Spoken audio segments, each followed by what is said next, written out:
Thank you, Ebisamna. Your voice is very, very distant. So I heard you, but I did not hear you very clearly, notwithstanding. Uh, however, okay, so you guys want more practical sessions. Oh, okay, no problem about you'll be tired about the practical session. I want to assure you of that. And a lot of you have already received your what's it called? The the DASCA pack for both engineering and for data science.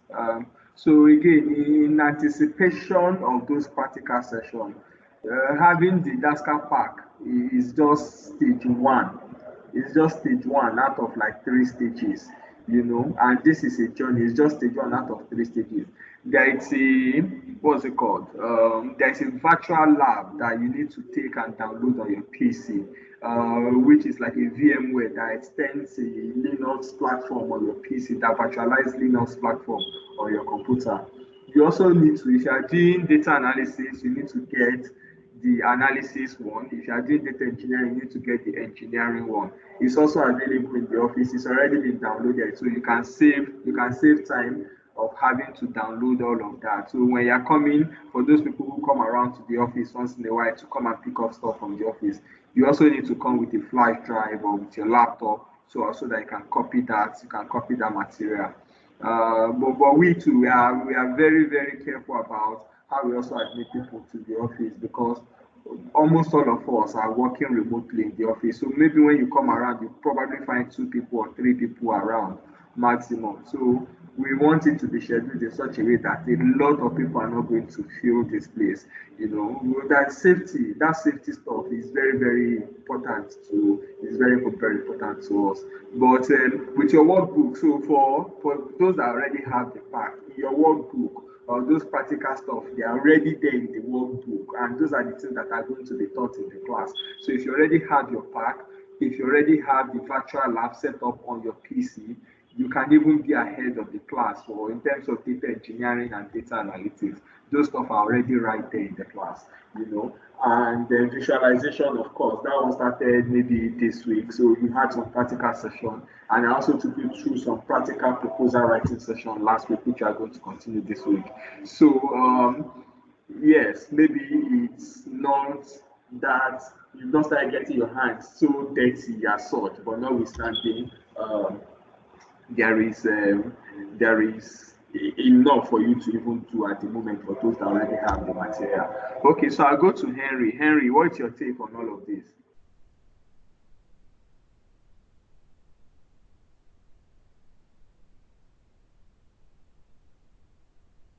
Henry, your microphone is muted. Henry. Okay, good morning, sir. Good morning, can you hear me, sir? Yes, just call me Blessing. Yeah, I can hear you. Just go ahead. Okay, I'll mute yeah, my I think microphone so that you can go straight to the point. I'll just go corroborate with what my colleagues have said. Um, the classes have been fair enough. We just need to get more with the practical, and just like you said, we're going to do that as the program progresses. But sir, concerning your parts and most especially your assignment to give to us, I've still been finding issues with the last class you had with us. I think the one you had last week concerning the response to some proposals. So I don't know if there's still going to be a makeup class for those who have not um, comprehended your part yet. I know I would appreciate it, sir. But other classes have been very fine, sir. I think that's all for that, sir. Okay, thank you, Henry. So I want to ask you one question. Do you want to make money from data science? Your microphone is muted. Okay, sir. Come again, sir. Do you want to make money from data science, from data analytics, data engineering, whatever you are doing? Do you want to Yeah. make money from it? well, business is the watchword, sir. So Okay. So if you want to derive more value that will not make you a regular data scientist, so you need to also master the business of data science. So that proposal writing is just it's just that initial stage of articulating your data science idea into something that is presentable. So you may have ideas, but you may not be able to bankroll it. The people that are going to bankroll it will need to see your idea in a way that the way you articulate it would mean that, oh, this guy really knows what he's doing. And I'll give you one scenario. I did an 18-page proposal document, and I was looking for fonts everywhere. So I met this white guy. He just walked into the country. He came in on a Tuesday. So on a no, no, he came in on a Thursday. On a Thursday, yes. I met him on a Sunday, and I showed him just 3 pages out of my 10-page proposal. And he said, "Listen, that's what I'm going for. So how much are you?" He has not seen the product. He has not seen the solution. He only saw the proposal, and then he dropped. That was a lot of money then. He dropped about 50,000 US dollars for something he has not seen. He only saw 3-page proposal, or he saw 3 pages out of 18-page proposal. So I strongly recommend, that you take uh, some of these parts very, very, very seriously. Otherwise, you can just end up being a regular data scientist. Well, you might be making money, but don't be a regular data scientist. So, in terms of what I did last week, I'm going to do a recap on what I did last week. Yeah, I'll do a recap on what I did last week. Then I will still introduce more challenges to you guys, and I've given you some homework to do. It's very simple. Articulate your ideas. I've already given you that idea. Articulate it into a proposal. Articulate it into a proposal. It is very simple. And I made it. Don't even make it a lengthy proposal. Make it maximum of 10-page proposal. What is the first thing? You give it a title. There's a title page. I can summarize it in 1 minute. There's a title page. There's an executive summary or a background. Okay, there's a background. So what is the whole idea all about? What is the what is the whole idea all about? Where are we coming from? Where are we, and where do you want to take us to? That is the background, the executive summary. Then the third one is, what is the problem you want to solve? You need to be able to articulate what exact problem do you want to solve for a particular client. And then the next one is that after you have identified the problem, what is the value proposition? What is value proposition? So that value proposition now has some other legs in it. It's technical, it's both technical and less technical, but what exactly is the value proposition? What are you bringing to the table that we don't currently have? you know. Then number six, it's the commercial terms, or yeah, commercial terms in terms of, okay, how much is it going to cost us in order to be able to do this? Under the value proposition, you'd have included things like the timeline, the requirements, the approach, etc., how you're going to go about it. Then the almost the last one is the commercial terms, which I see sometimes some people try to differentiate it, and they'll have a technical proposal and a commercial proposal.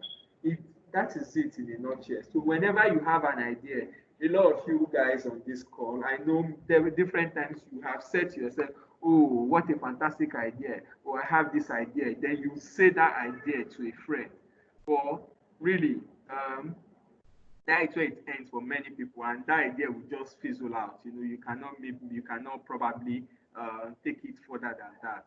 It's by you putting that in a concept note in a proposal document. That is when you already. That is the beginning. That is the beginning point to turning your ideas to value. So, having said that, we will dwell a little more on that again today, just to drive down that. But I'm expecting my. I'm not going to be taking this class next week. Opa is going to be taking the class next week. She's the lead trainer for this. But I will. I'm expecting my proposals. I'm expecting my proposals next week. Uh, I hope, Henry, that clarifies your question around what we did last week. If you need anything again, so what I'm doing right now, I'm sending an email to Emmanuel that contains the document that I used for you last week. So I'm going to be sending that to you.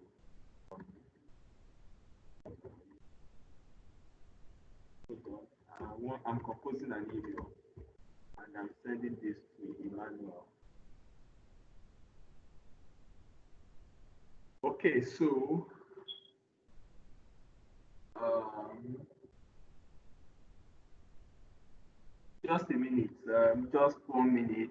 I'm trying to compose an email. So I don't want to waste time doing this because if I say I'll do it again, I may never really get to do it. So let me just do it right now. Um,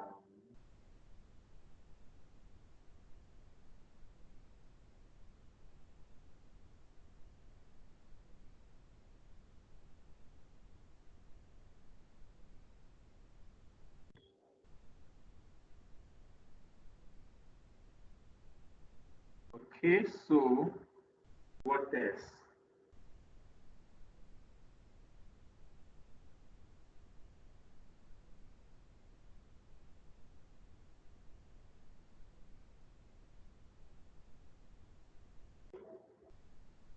Okay, so save. Then mail it to,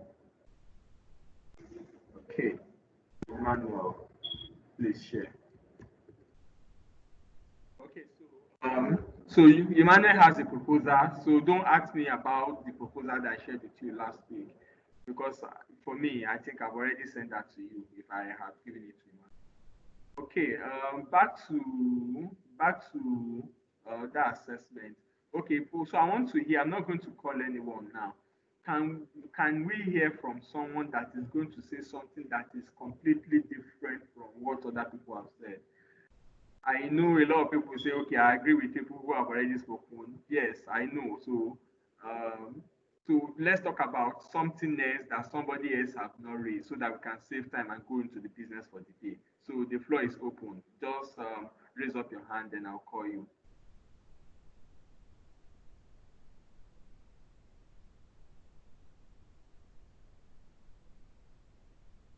Hubert, please proceed. Good morning, sir. Can you hear me? Yes, please proceed. Okay. Yeah. Good morning, Roy. Okay. Yeah. First, I'd like to appreciate you for this opportunity to be part of this internship. It's been really, really interesting. um, yeah. About the I have like two things. The industry experts that come in. The previous guy was very interesting. He came from the telecoms and a telecoms company. The next guy that's coming is from First Bank. This I was wondering if these our industry experts are going to come from oil and gas industry or from any other industry aside mostly the IT firms or the bank and finance firms. And then with regards our classes, it's been very, very interesting. I love the timetable. It's been very nice. But from the textbooks that we got, I noticed that each module always has the lab as at the base of it. So during the classes, we don't really have time because the lecturer is actually trying to like cover up the vertical part of the course. So later on, we tend to fix our lab classes, and this isn't really fitting well in our timetable. So I'm wondering if we could find a more efficient way to have our lab classes um, as at that. Because from next, we've been able to have lab classes because we've split. We are still having our combined engineering and analytics classes. But now, if our classes have been split, because I believe from our next classes we'll be having separate engineering and analytics class, so there will probably won't be much room for lab classes. So I was wondering if there'll be a way to fit it properly in our timetable.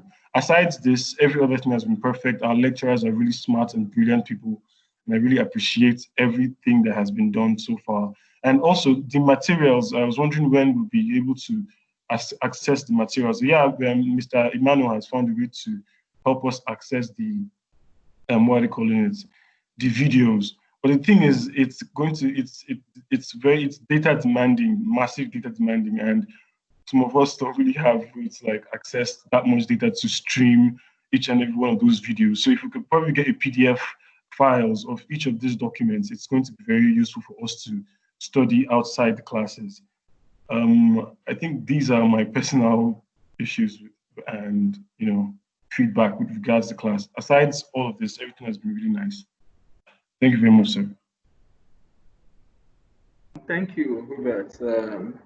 So in terms of structuring the classes, so yeah, you guys don't at some point we are going to be switching more into the practical session more than those theoretical sessions that you have in the videos.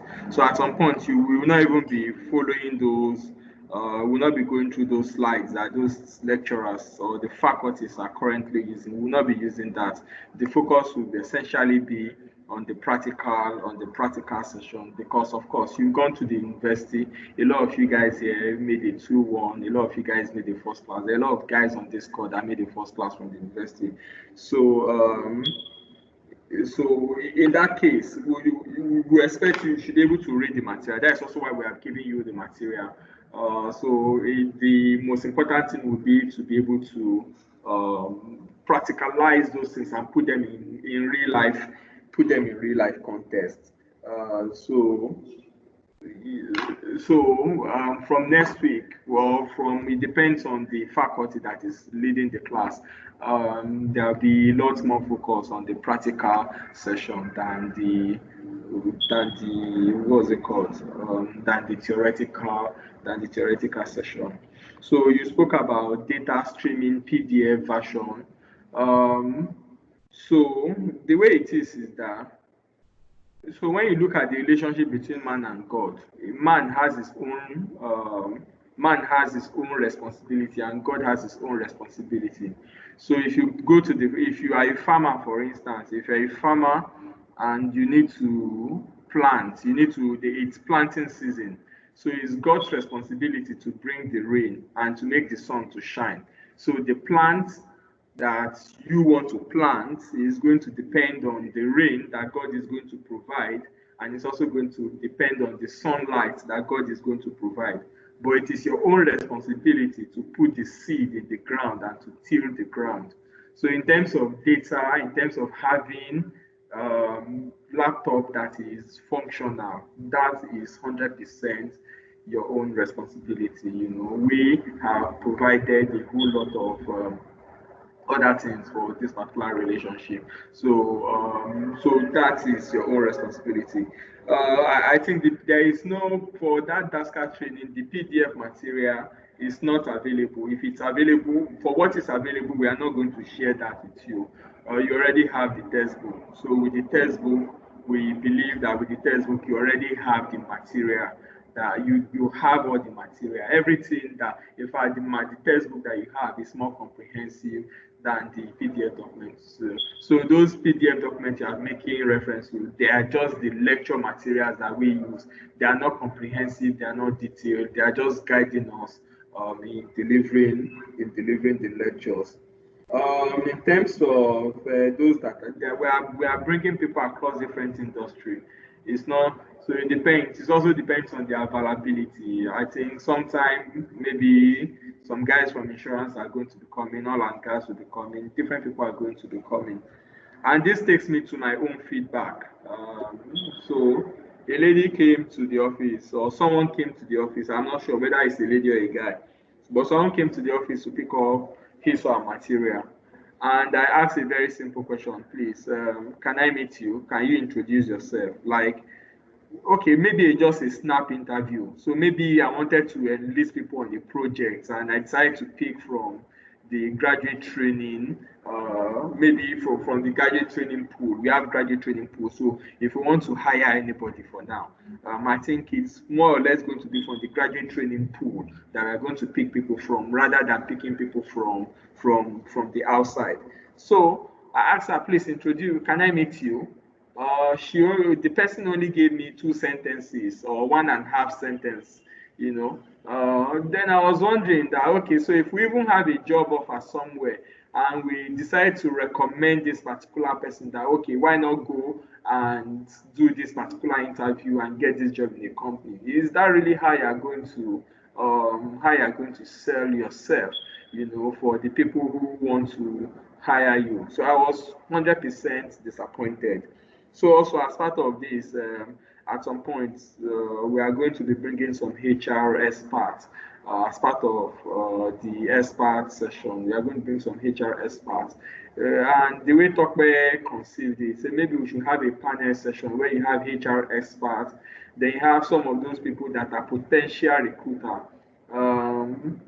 Ibrahim that is coming tomorrow is the head of analytics in First Bank. Ibrahim has recruited so many people. Ibrahim moved from Access Bank to First Bank. He recruited like almost all of the analytics and BI team in First Bank. He recruited all of them. So in terms of when you are looking for people to hire, Ibrahim knows exactly what to look for in someone to hire. So we can have like a panelist session where you have the HR person, you have the potential recruiter, then you also have like another person, very experienced, have them in a panelist session. Then we can like organize a program where you learn exactly what do employers look for in data scientists, or what do employers look for when they want to hire you. If I ask you one question, and if I ask you one question, that in fact that first question, I can answer it for 1 hour. I can use 1 hour to talk about myself. It's not because maybe I have so much experience. It's just because I have learned that art. It's an art.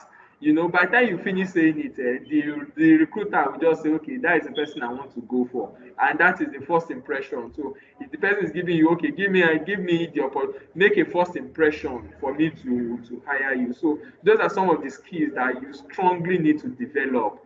Those are skills that will, if 1 million people apply for a job and it's only one person that they are looking for, you just need to make sure that it is you. So you cannot just go there and be lackadaisical in the way you respond to your question. So that is a feedback from me, and we also have put some things in place in order to be able to address that. But again, the ball is in your court. You actually need to work on yourself. You need to work on yourself again and again and again and again, so that you'll be most qualified. I've seen people that are very excellent, but they didn't really move so far. They didn't really move so well because they really cannot present themselves, very well. They could not articulate themselves excellently. So you need to learn that articulation. Streaming, physical material, lab material. Okay, so I think I've addressed almost everything that you raised, Hubert, and that also answers every other person's question. If you have any question, okay, you have some question, please feel free to talk about it. Then we can go to the agenda for today. Yeah, sir, sorry, I wanted to point something out. I wasn't saying I've been talking down on the theoretical classes, or I wasn't saying that I wanted more lab classes. I'm just saying that the timetable doesn't really fit well for the lab classes, and if the timetable can be arranged to probably suit the lab classes, because I very much appreciate theory. I very much appreciate the analogy, because it's in theory that we really understand what analytics is about. I mean, yes, the lab and all those things, they are software, but we still need to understand the in-depth knowledge. So that is why I'm not trying to talk down on the theoretical aspect. I'm just saying I'm just asking for a way to better optimize our time during the lab classes. Because the last one we had to fix it during a space where we weren't learning. But from the classes to come, when analytics students are not learning, engineering students might be learning. So the thing now is, since we'll be split into like 2 classes now, there won't be a time where both of us will, both engineering guys and analytics guys will be available. That's what I'm trying to ask for, a time to probably fit well, the lab classes well into our timetable. That's what I'm asking for. I'm not trying to say the class. Okay, thank you. Thanks a lot. So again, I did not say, and I'm not saying that you are trying to like devalue any part of the curriculum. I'm also not insinuating that. But what I'm saying is that the timetable is the timetable. So the faculty is going to try as much as possible to collapse everything that needs to be taught into or into the time slots. All of those faculties, they are all working on projects, all of them. So it's practical life experience from the field that they are bringing into the class, So if they are leaving what they are doing to come and take the classes, they would probably not be doing more than they will just apply. They also need to maximize their time. That time management is very important. So everything will be facing to the time that we have already allocated for it. So the faculty can think, okay, today I'm going to pay more attention to maybe the practical session than the theoretical session, or the other way around, or combine the two together. It's purely at the discretion of the class. Even in the university, there are things that lecturers will never teach us completely. They will never teach us completely. They will just introduce the concept to you and guide you So it's now you will now need to do the burning the midnight oil. So, and you guys also need to group yourself together into. You need to group yourself. Those things we did in university: tutorial section, review session, project. Group yourself together and also work together. But all the faculty will just do is come and introduce a concept to you, and then give you some classical real life examples and use cases. Get your hands dirty a bit. But 2 hours, of course, is not enough to cover those three materials. So it's still up to you to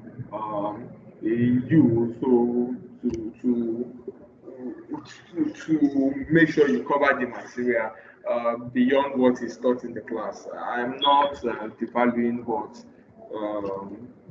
they are teaching. I know you're also not devaluing it. So that time is the time that we have available, because everybody is busy doing some other things. They also have projects that they are managing. Okay, so thank you once again, and good morning. Thank you for coming to the class. Yeah, I'm sure you are going to find this very interesting. For the expert session, I want you to see it as opportunity for you to position yourself. So those people that are coming are also people that some of them are your potential employer. Daniel is the manager analytics in MTN. He was in DI. He was in business intelligence before he moved to consumer segment as the head of analytics. Daniel, fantastic guy. At some point, some of these guys, they are going to be doing recruitment. They are going to be hiring people. Some of them will reach out to us and say, okay, blessing. Some of those graduate guys, can you send some of them to me? So you need to. It's also opportunity for you to present yourself, in a way that would make them interested in you. This thing it's more competitive now. Or for all of you that have BSc here, maybe we can see maybe at least 100,000 people that have the BSc that you already have. We can get 100,000 people that have it. So how would you single yourself? So your chance of getting a job is 1/100,000, and 1/100,000 is it's less than 0.01%. So your chance of getting a job is 0.01%. So how do you market yourself? That marketing is very, very important. Your LinkedIn page, some of those things that you are learning, you probably need to update them on your LinkedIn page. Ignite discussion that will make people have interest in you, that will make some of those potential employers to come to your profile page to see what you are doing and to want to engage you. Some of those things are very, very important. You really need to position yourself for you to be attractive in the market. The kind of recruitment they were doing in those years, in our own time, it has really changed. In those times, how were they doing recruitment? How they do recruitment is you say submit your CV, and then you submit your CV and they will filter through CVs. Today, how employers employ, they'll just go to your LinkedIn page and they will tell you, okay, we are interested in some of these things you have talked about. Can you send your CV? Say sure. So before you even get to them, they have checked you out in some ways. So it's very, very important. Even US Embassy and UK Embassy now, when you are traveling abroad, when they want to issue you a visa, they still go to your social media page to see your background profile, So it's very good you position yourself properly. Those are some of the new things I need to share with you. So the agenda for the day. Okay, so last week we talked about proposal writing. Last week we talked about proposal writing for data science project. So again, let's close it, and then I'll give you access to some more data. And I also want to ask for another proposal again, and I'll ask for another proposal again. So if I'm always very serious. So if you're not doing practical, the proposal I'm asking you to write, those are my own practical. So so where is this? I'll share my screen very soon. How do I share my screen? Okay, so share my screen. Okay, so here is this guy. His name is Taiwo Togun. Taiwo Togun is based in America. Taiwo Togun, you can see my screen, Abi. So Taiwo Togun is based in the US. You can Google him. Taiwo Togun. He graduated from Yale, University of Yale. So Taiwo Togun came to Nigeria and he wanted to partner with Octave Analytics. So how we planned it was that, okay, Taiwo, you get the job from the US, you push it to us in Nigeria, we execute it, and you take the money and you pay us our own money. So that is the business model that we planned with Taiwo Togun. So the name of the company is called SecHub. You can Google him. You can Google him, Taiwo Togun. This is his name. So we shared some documents, but before we shared documents with him, we signed something that they called non-disclosure agreement. So that the non-disclosure agreement that we signed with him, we are going to be sharing some very sensitive information with you. So first of all, before we share those things with you, let's even sign an NDA. So you cannot disclose this thing without our own authorization. There is also NDA clause, non-disclosure and confidentiality clause in some of the agreement that you guys signed with us. That is why we also insisted that you sign all of the pages, not just the front page and the last page alone. So that is one process that you go through whenever you want to strike a business deal with a potential partner, a potential whatever. You understand? You sign an NDA because you are going to be sharing sensitive documents. So if you are going to be sharing sensitive documents with people, so it's very, very important to protect your intellectual property. So you sign NDA with those people. So we did that, then we shared this document with him. Then he came back to us with this challenge. Here's the challenge, and I'm going to be introducing this challenge to you. I'm going to be exposing you to the data, but all you just need to do is to write a proposal to us on this. Okay, so Taiwo Togun finished from University of Yale. So he said, blessing, SecHub is aggressively going after some potential clients, and we have a foot in door with a big player, and they would like to begin a formal engagement with Octave as soon as possible. As discussed, we need to establish synergy and confidence through a proof of concept that will showcase the talent and the reliability of the local team in Nigeria. Okay, so for the first project, we would like to develop a model that predicts taxi out time for an aircraft 4 hours before the departure time. Okay, so some of you guys that need practical. So this is business now. So I want you to pay attention to this. This is business. And what I'm just asking from you again for this is I need a proposal on this. So someone comes to you and say, Hubert, I have an idea. You say you're a data scientist. I have this problem. So give me a proposal on this particular problem. Give me a proposal so that yeah, give me a proposal on this problem. The client does not write proposal for you. It's you that write proposal for the client. So said, okay, first we would like to develop a model that predicts what they call taxi out time for an aircraft 4 hours before the scheduled time. So what exactly is taxi out time? Honestly, that was the first time that we were hearing about what taxi out time is, or what it was. That was the first time ever I'll be hearing about taxi out time. So taxi out time is so once you boarded the flights and once you're on board, the plane might not have gone yet. Once you're on board, there's a time between when they close the door, when they close the aircraft door, and when the aircraft is in the air. So the period between when the door is shut, and when the aircraft is in the air is what is called the taxi out time.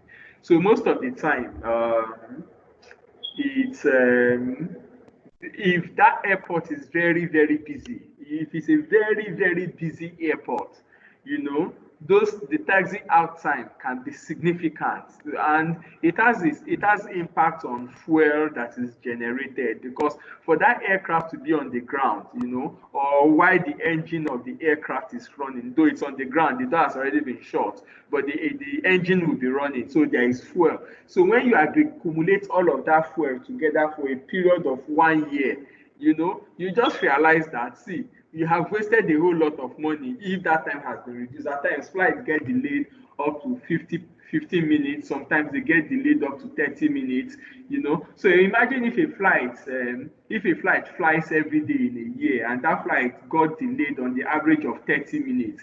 So that it's like an average of 365 days multiplied by 30 minutes. That is like 170 something hours, of delay. Yeah. So, and the engine would run for those 170 something hours. So you compute it, how much fuel. So imagine an airline that has a fleet of aircraft, So imagine how much fuel that they are burning just because of that delay, that latency in taxi out time. So that is the problem that this guy has brought. This guy has a PhD from Yale, and he considered Octave Analytics as the company that is going to solve this problem. So he said we would like to pitch our approach to this specific problem and how to use prediction from such a model to fuel clients. So based on that, so this understanding is definitely going to help how you fuel the aircraft, and how you fuel the aircraft is going to determine how you save money. These Oyibo people, they care about every small detail. They care about every small detail. They are not going to put extra 1 liter of fuel on the aircraft if there's not going to be any need for it. You understand? So in order to save money, so they want to be more precise. They want to be more precise in their. They want to be more precise in how they fuel the car. So for this project, the data is available, and then these are the link to the data. I'm going to bring this up and this. So on this particular website, for the past 10 years, or for more than 10 years, on a daily basis, we have the data of all the flight that is leaving all the airports in the whole world. So you have the data, and you have a data dictionary that is defining stuff like when the flight is actually supposed to take off and when the flight eventually took off. So that will help you to compute stuff like the taxi out time, etc., etc. So yes, so the data is available. So also some other factors that also affect taxi out time is weather. So if is dropping, if snow is falling, they may also want to delay the flight. So they also provided that information on weather. They also provided meteorological data for this particular problem, and they also provided the data for the airline data for this problem. Very fantastic problem. But now, the question for Octave Analytics is that please take a look at the data source. Let's plan a chart. Let's plan to chart in more details about the approach and the commercial terms. This is asking for a proposal. This is simply asking for a proposal. That's it. Blessing. Let's discuss about the technical details and the commercial details for this project. So, if you are going to again solve this particular problem, or if you are going to be the one that will be developing this proposal for this client, one of those things you will look at, there will be a commercial proposal, there will be a technical proposal. So what are going to be the elements of the technical proposal? What are going to be the elements of the commercial proposal? Fantastic problem. Let me see. Yeah, fantastic problem. So is it okay? This is a commercial quote. Technical proposal. Let me see. So I have the commercial quote here.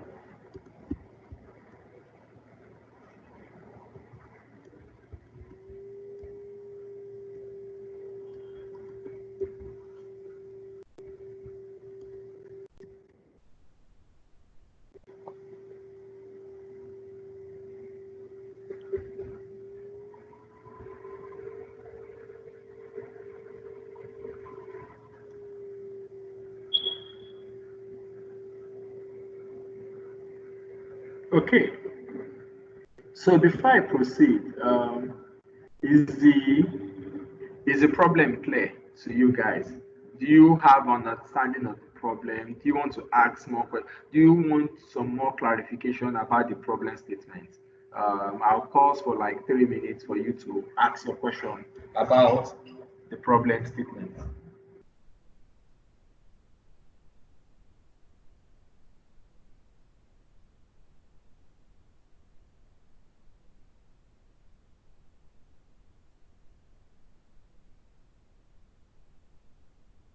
Questions, please. Questions, please.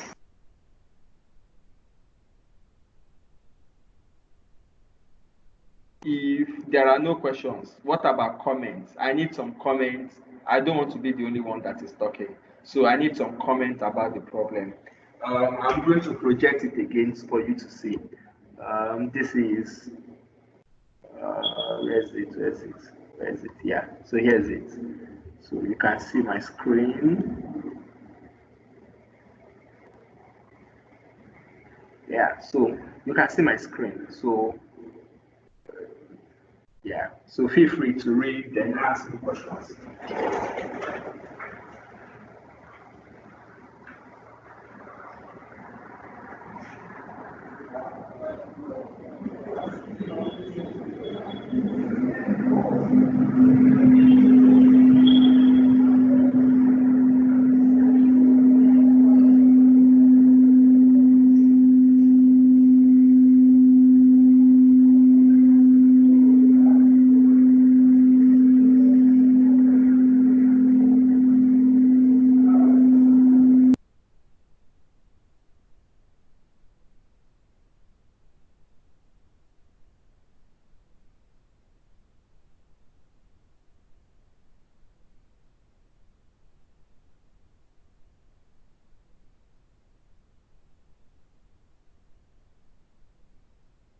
No, I did not hear anything. Is it that there's no comment or I should just continue?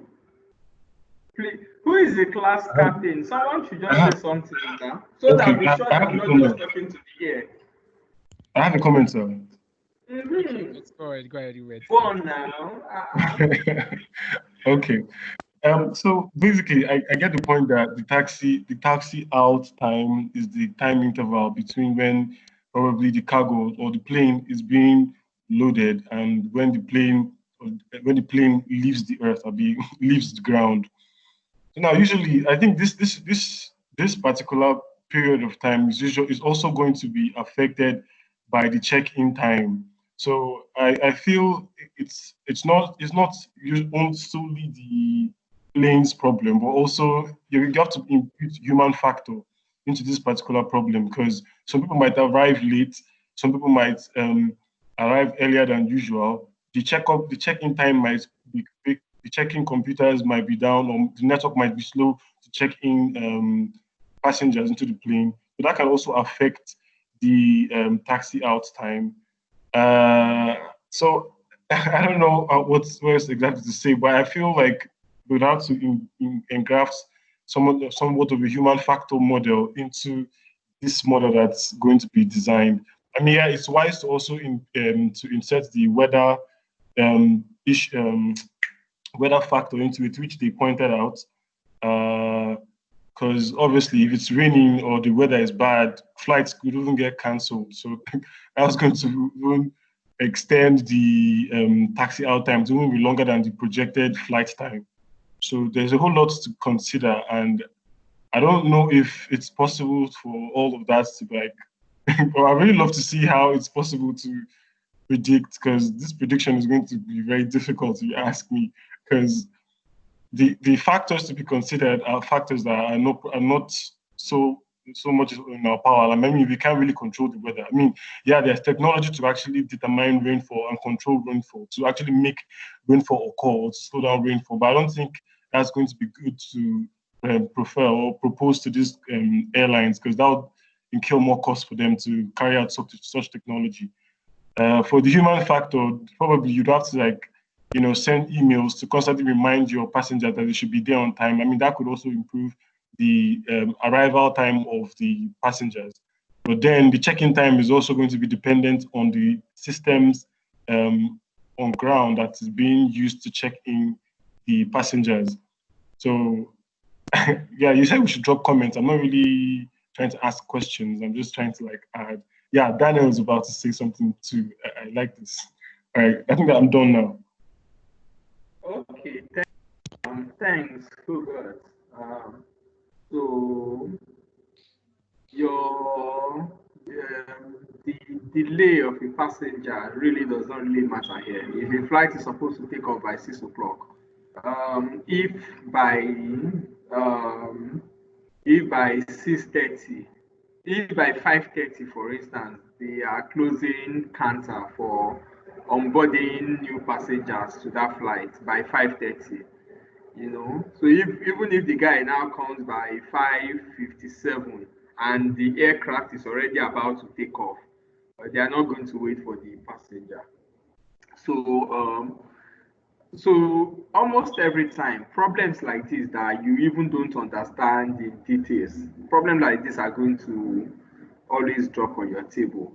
So of course you probably need an aviation expert, somebody in that line of business, to give you all the details. But because you have claimed to be a data scientist, nobody would care whether you have understanding of this problem or not. It's just like maybe a medical doctor.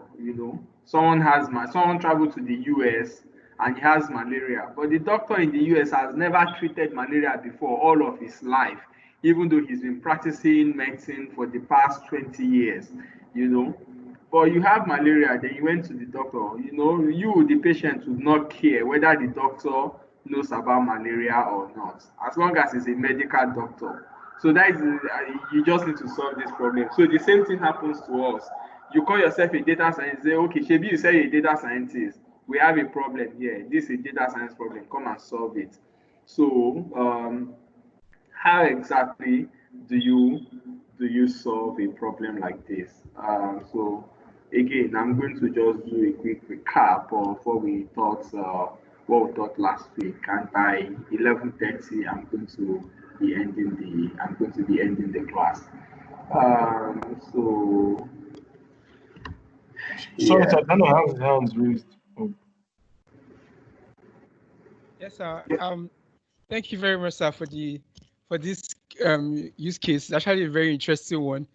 Um, as you said, I was going to mention that to you, but that planes, whether you check in or check out, if you are late, they won't board you again. But I think there are several factors to actually taken for this case. I think a look through the degree of transportation data will actually give us a bit of insight. But to add to it, we have different aircraft speeds. That would different aircraft speeds, distance for the taxis. I've mentioned also the weather to actually take into consideration also. But I think one of the major points to also note to be the speeds of the different aircrafts. That will help. I think also planes, they usually have congestions also. They have peak periods at airports. They have low time periods, which they, of course, you know that there are moments where aircrafts are coming in and they say that, okay, you have to still wait in the air, still go around because there are other planes that are about to taxi out. So I think congestion time too also would affect this. Basically, there are a lot of things to look at, and a technical know-how of aviation will actually be needed a lot. But I think research has been going on this. I tried checking around already. Research has been going on this, and this will be a very interesting project. I look forward to looking how this will be solved. Okay, thank you very much. So, the first step to solving this is being able to clearly articulate what exactly is the problem that needs to be solved and how it is going to be solved and how much it will cost to solve the problem. It's just as simple as that. What is the problem that needs to be solved? How is it going to be solved? And how much will it cost to solve the problem? What, when, and how? And that's like projects, maybe I want to ask a question now. In the definition of a project, there are three key elements of a project. What are those three key elements of projects? I'm asking Marvelous. So Marvelous, what are the three key elements of project management? Three components of project management. I discussed this last week.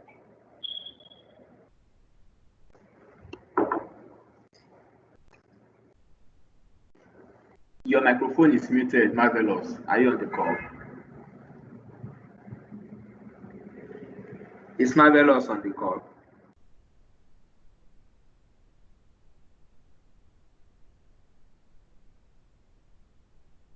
Okay, so I think some people are not on the call. They'll just put on their stuff and then they'll just walk away. So Marvelous is not on this call, even though it appears as if he or she is connected. Okay, so I will call Sunday Ogunleye. So Sunday Ogunleye, what are those three elements of project management?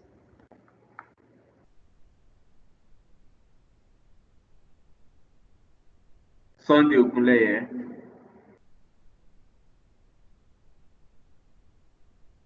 Is Sunday Ogunleye on the call? Yes, sir. Yes, sir. Okay, so what are those three elements of project management? The title.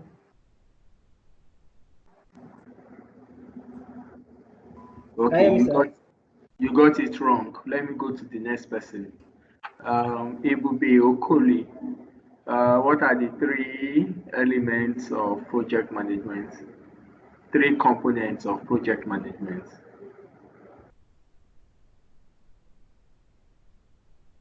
Your microphone is muted, Ebube. Sorry, can I go again, sir? Sorry. Sorry. Hello, sir. I've already called somebody else Sunday. Ebube, go on. Okay. I think the three components, the scope, the cost, scope, cost, and maybe results. Okay, so three things: the schedule, which is the time, the scope, and the third one is there is the budget. There is the budget, which is the same thing as the cost. There is the scope, which is also the same thing as the requirement for that project. And there is the schedule, which is the same thing as the timeline for the project. So scope, time, and budget. Those are the three elements of project management. So you need to bear that in mind. So even when you are developing your proposal should be able to capture what needs to be done, how long will it take to do it, and how much will it cost to get it done. Okay, so thank you. Thank you for that. So let's look at, Sorry, sir. Good morning, sir. yeah, Please, marvelous. sir, I've been on the call. I'm so sorry. I was having issues with the mouthpiece, so that's why it seems as though I couldn't respond to the. I've been on the call all the while, sir, following through.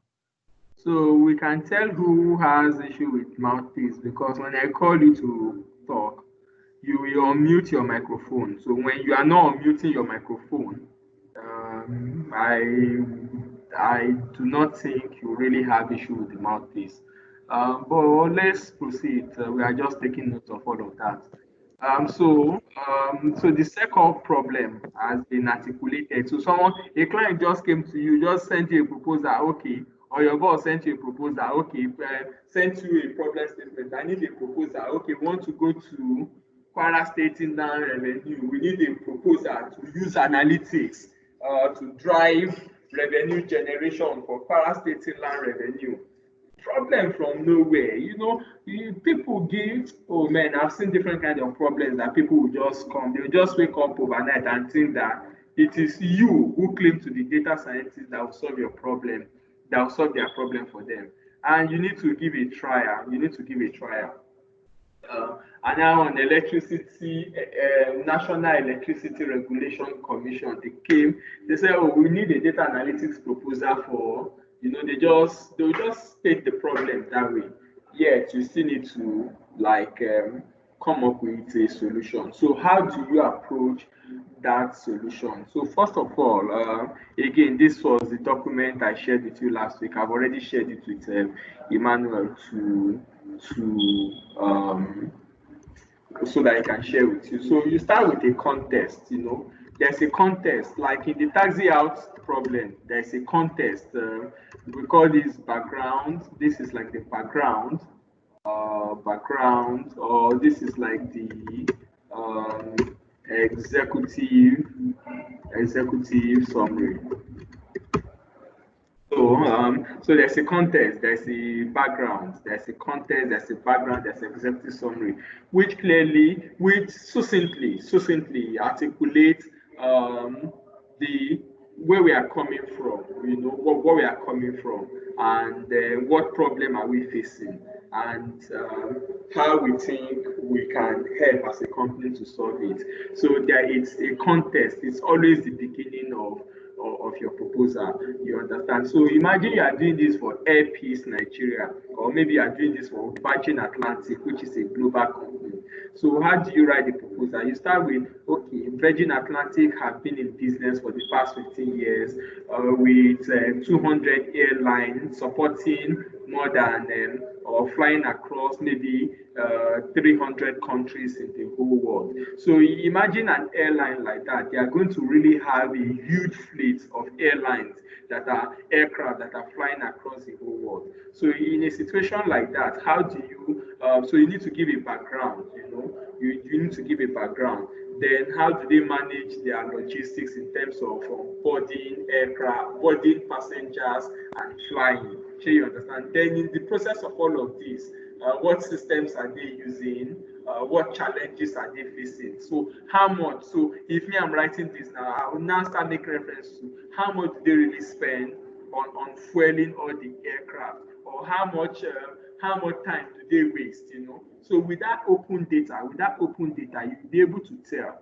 So with this open data, you'll be able to tell for a particular airline, you see all of the details are there. So you can see the airline, you can see the airline. So if you are doing this for, say, for Virgin Atlantic, you will be able to determine, okay, Virgin Atlantic, this is when most of your flight, this is when they are supposed to leave, but this is when they eventually left. So you can compute all the time that they have lost. You understand? You can compute all the time that they have lost in all the time they've lost in taxi out. You can compute all of that from this data that is available. You know, so you can put some context to it, some numbers to it, all together, an aggregate of all of it. You know, then how do you think you, as an individual or as a company, how do you think you can help to solve this problem?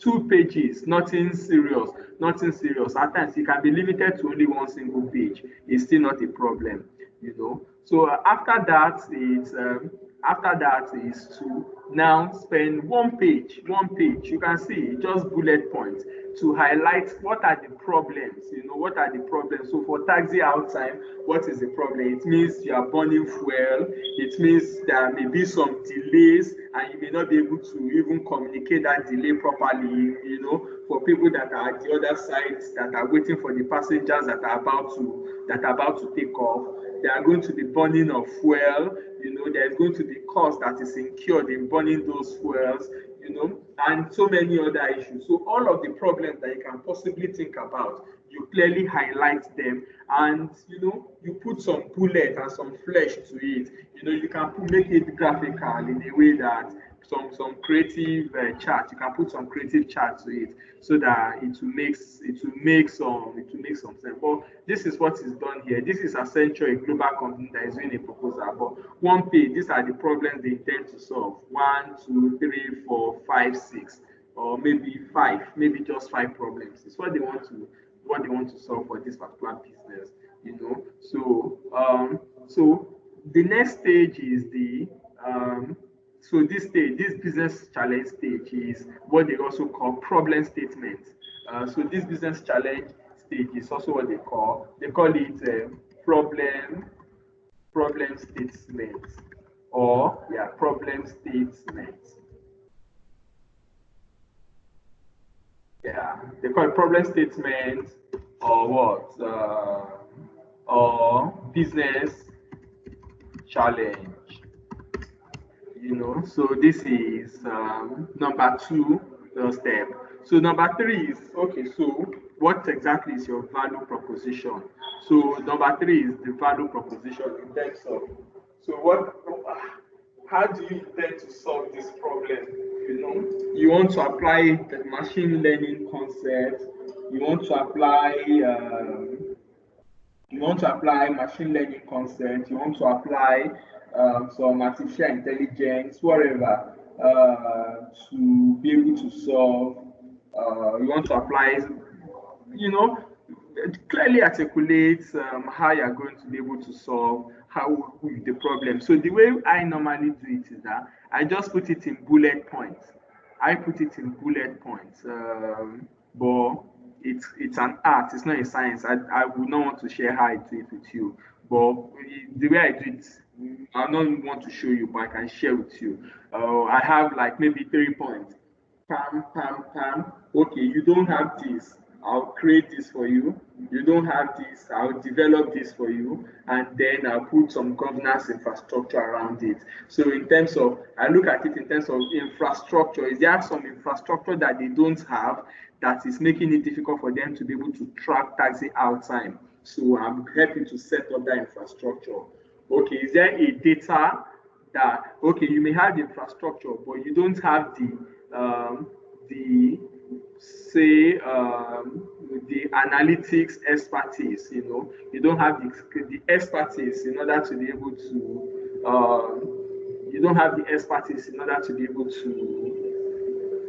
analyze the data that you have somewhere. You know, if you don't have the expertise, then I'll provide that expertise in order to help you to analyze the data. If you need to build a dashboard, if you need to be running some models, if you need to do some data engineering, you know, I'll highlight it there. What is the engineering component of this problem? Pam, I'll put it there. What is the analytics component of this problem? Pam, I'll put it there. What is the people? What is the project management or the data governance component of this project? Pam, I put it all there. Then also, yes, in a nutshell, it shouldn't be too much because for them to that is the value proposition that they want to read that will make them understand that oh this person clearly appreciates the problem that needs to be solved and how the problem needs to be solved. So how it is placed here is articulated in terms of project objective. So what is the objective of this project? So if someone comes and say, okay, what are you guys trying to do? Gong self. So is the project objective that clearly articulates all of that. This is also what I call is what I call value proposition. This is called the value proposition. This is exactly what we are bringing to the table, So this is the like pictorial diagram of that value proposition. So now, in this place, you can be creative around this. What is the roadmap? So if I need to develop like 3 or 4 things, what will I do in month 1? Or what will I do first? Then what will I do next? And what will I do last? So this is like a roadmap. And after the roadmap, you now have the methodology and the approach. How do you intend to approach it? So you have the methodology and the approach. So if you want to do, if it's the taxi has problem, so how exactly do you intend to approach it? Do you want to approach it from a descriptive modeling point of view or from a predictive modeling point of view? How exactly do you think you are going to approach this problem? Do you want to develop an application that will be integrated into an existing system or is going to be a standalone application? How do you intend to approach it? You clearly articulate it there. So this is still that's like the scope of work. That is like the scope in details now, the scope of what you need to do, like detailing it more comprehensively in the proposal. Is that your question? So I just wanted to inform you that Sunday is in the lobby and he has been trying to gain access to the class.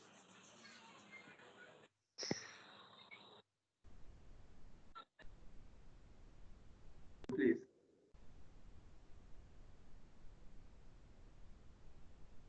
Please say that again. Sunday's in the class already. Sunday is in the class already. Who is talking? I don't know who is talking. I'm not hearing clearly. Hello? Yes, sir. I was saying someone was in the lobby. So I wanted you to I was asking for disturb you to me. I beg, no disturb me, no disturb me, no disturb my class, I beg. Okay, so yeah, so if anyone is in the lobby, can't you just chat maybe Emmanuel to bring you into the class? Please, nobody should disturb me. No one should disturb me if I'm doing my class, please. Um, so yeah, then the approach. So how do you intend to approach the project? You clearly articulate it. So projects always come with some assumptions. The project comes with some assumptions in terms of uh, okay, yeah. So those assumptions they are different. In terms, it could be who for this project, who is good if there is need to buy a hardware for this project, is a server. Who is going to buy the server?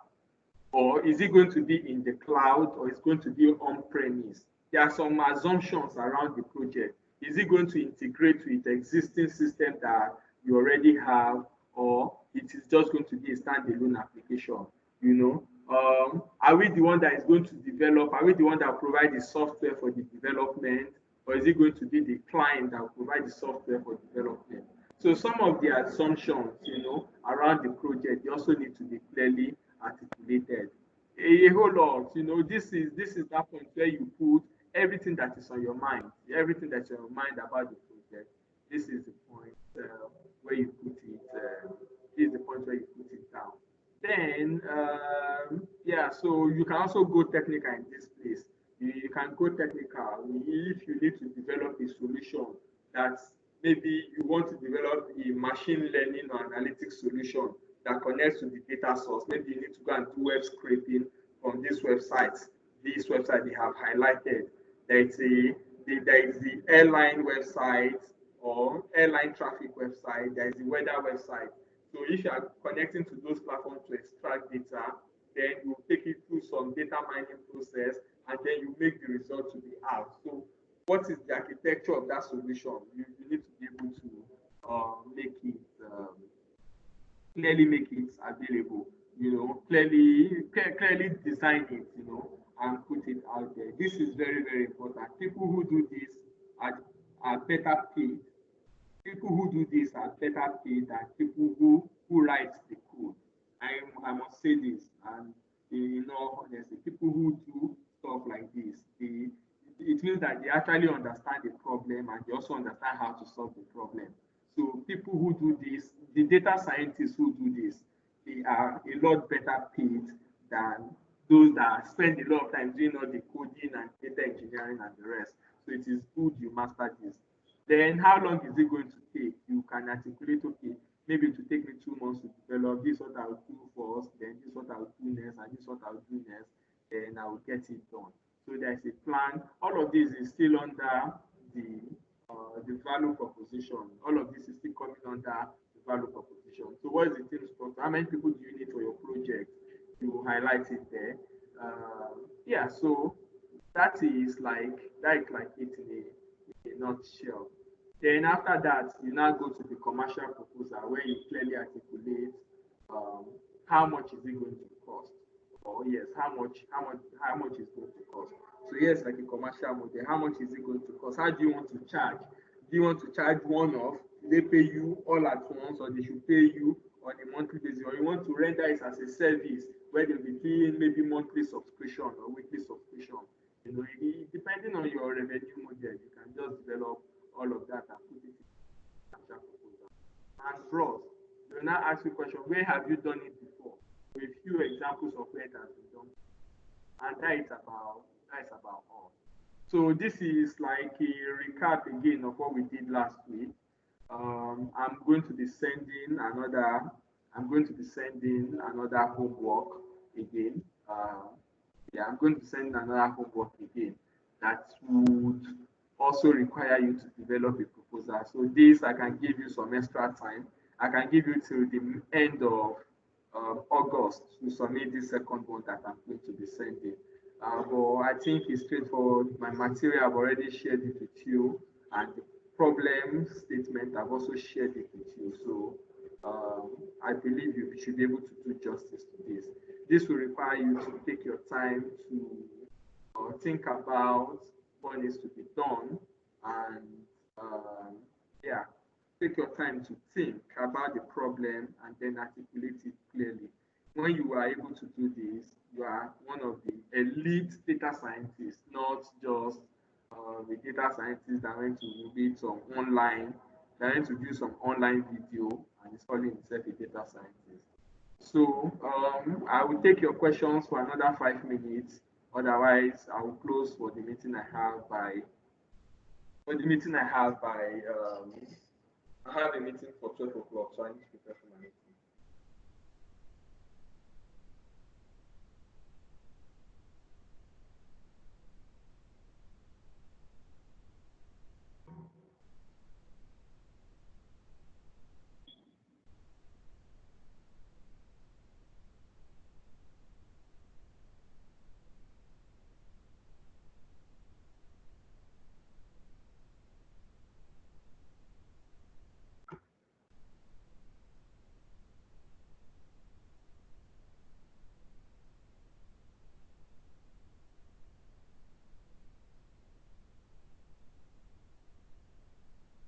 Okay, so I'm assuming that there are no questions. I have a question, sir.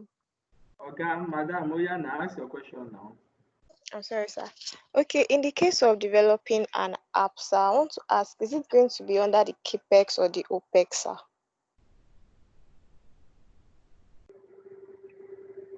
Okay, so it depends on you. It depends on you. Sure, you understand. So let me explain. If you are going to be developing an app, if it will be a KPS, I'll tell you what it means to the client that is buying it. If it's going to be a KPS, it means that they are buying it off. Sure, you understand. They are buying the whole app completely. So you are developing it for them, and they are going to be using it. They are going to be the one that will own it. Sure, you understand. So that is what it means as a capex. So you are developing, it's a capital expenditure. So and you are going to price it. You can price your app. Okay, I'm developing all of this app for you. You just put in, you just slam them one amount of money that you think will compensate for what you have done. So that is the capex model. The OPEX model, there is the OPEX model where you can say, okay, so I will develop this app for you.